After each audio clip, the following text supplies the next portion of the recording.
Good evening, everybody. Thank you, Coach Roseanne. A leader for a time such as this. And then when I saw the panelists, I was like, you really need me?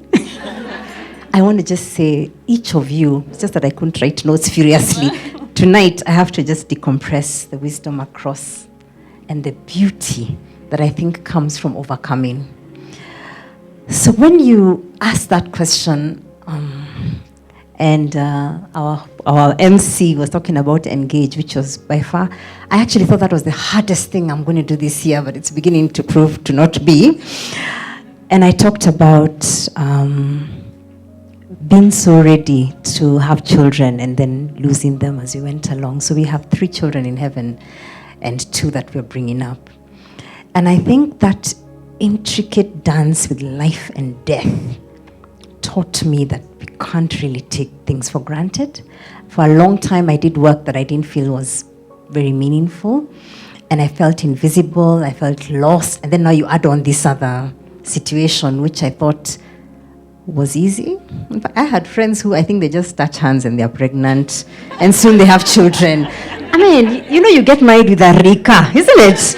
In fact, some of them for a while couldn't see me because they were like, it's like we're rubbing salt into a wound. And so because of that, looking back now, that's the point at which I realized that life is such a gift. This idea that it should just come. So if that's the case with children that would love to have with my husband, then how about the life that I have? What if I can just look at it from the perspective of it being a gift? And because it was a very hard time, then my calling became much clearer. That since I was struggling to break through that time, and once I got through that breaking through, then I realized so many people were struggling with breaking through spaces, and hence the calling became very clear. So really it was a point of wounds showing me the way.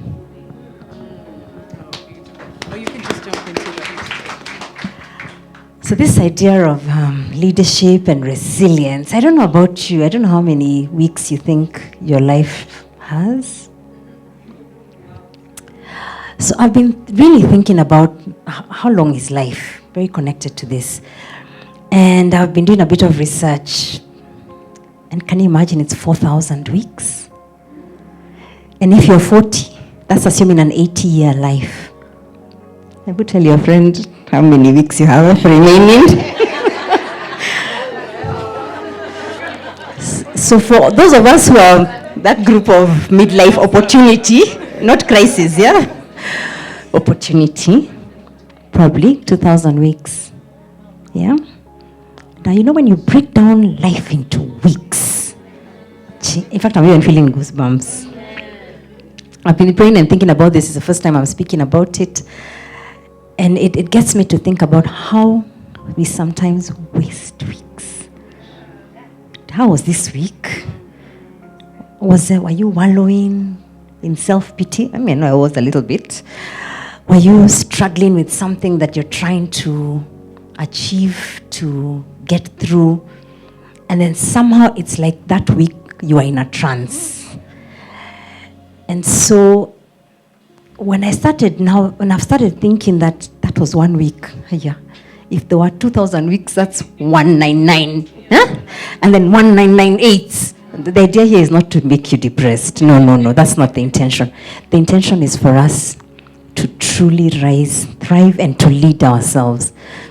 So when I thought about the topic around leading, being resilient, I thought about a bridge, yeah? And how do we bridge from 1 week to the next? And I remember when you were coaching me, you bridged me from one season to the next. And sometimes we don't even realize that you're being a ditch, not a bridge. And I think the hardest part is being a ditch to yourself, frankly. Yeah? It's bad enough to be a ditch to someone else, but to be a ditch to yourself, I think is... And I think as women, because we are giving, helping, leading, Sometimes you don't realize that leading yourself is by far the most powerful thing you can do, I can do. And that means a couple of things. I just want to share the acronym, very much like you have to use acronyms to remember some things of don't be a bridge, don't be a ditch, be a bridge. So what do I mean? If we take the letter B, I think it starts with our beliefs. And God has planted in us a specific assignment for this season and for all our lives. But beyond the belief of God, which is so critical, is also the belief of what is happening. Yeah? So how do you translate things that are happening in your life? I have found over the years, it appears to me that the same thing could be happening, but meaning I attach to it makes the whole difference. So what belief do you have right now about your X number of weeks? Is it, oh my gosh, please God, if you can help me get 4,000. But since I'm not sure whether they're 4,000, can I use this one starting tomorrow or starting today? So much more bravely. So belief leads to being brave. And I think to be brave, to recognize when to let go. I loved what you said about non-attachment, non-resistance, and non-judgment. And I especially love the not tolerating. Because the minute you're brave in a small thing, I think sometimes we're thinking being brave is climbing Mount Kenya, walking across a bridge like I did on 31st December. I was cheated that the bridge was from here to there. It was a kilometer. But the point is, it's in the small things. Being brave to tell someone, to even tell yourself, I think I'm done with this behavior. I think I'm done with talking down at myself. Beliefs. So beliefs. Believe that you can be brave. Yeah, that B. R is rituals. When Coach Roseanne was talking earlier, and I think it's one of the things you taught us in the Hey Sugar, and I continue to practice it. Connect what you're doing to something you're already doing. You see, you talked about brushing teeth. And I'm like, we wake up and we brush our teeth and we don't think about it. I hope. Isn't it? First that I hope that we brush and then we don't think about it, right? Whichever hope you want to take. But it's the ritualizing. The ritualizing. And I remember you teaching us about the squats. So link them to every time you go to the bathroom. I had never thought of that. You don't have to do the push-ups on the floor. Of course, that's good. But you can do the ones on the wall also every time you go to. So ritualize some of these habits. So connect. Because we don't have time first.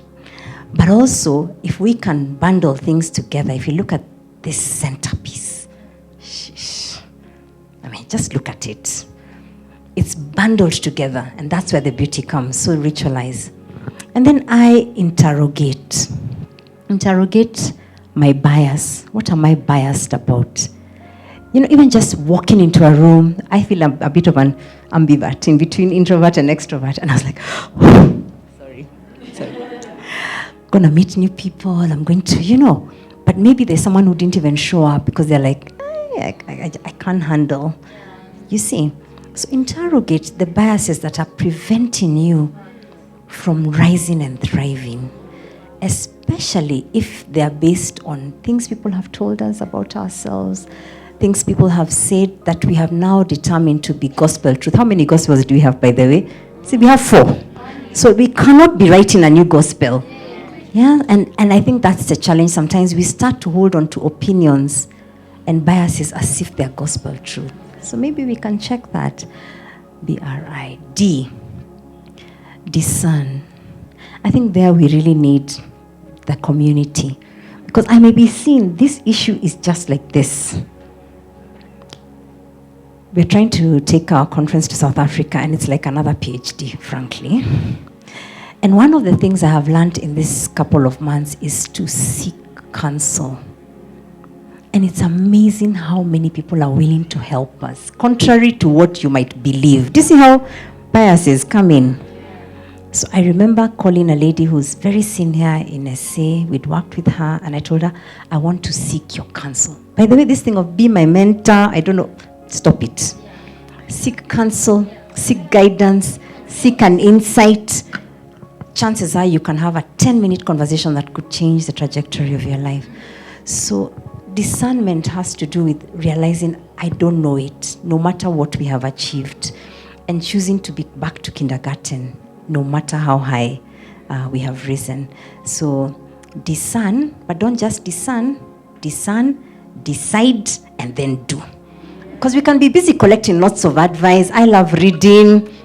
The books sometimes are on the bedside. I'm hoping by osmosis they'll come through. They won't. I've got to do it. Yeah, I've got to read, discern, decide, and do. And then G, grow. I love that we're here to thrive and to realize that painful times, I think, as you said, that dance between failure and success. So grow.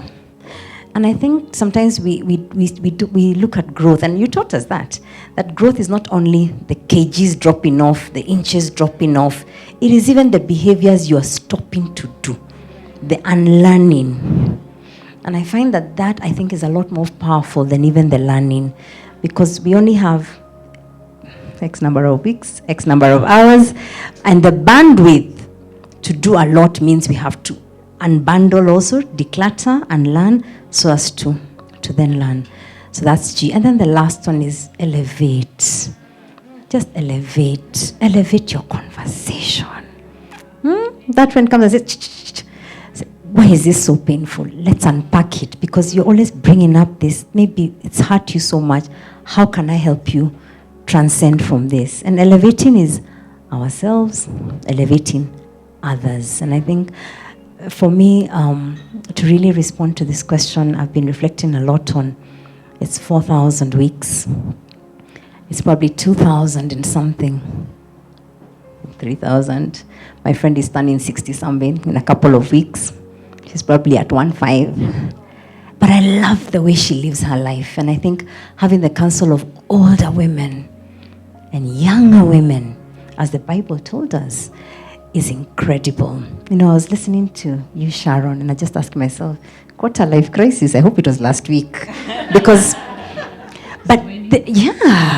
just say thanks, you know. But precisely wherever we are, sometimes, you know, we think there's still so much we need to do. I don't seem to be even moving forward. But right there where you are is where you're meant to be. So be a bridge, not a ditch.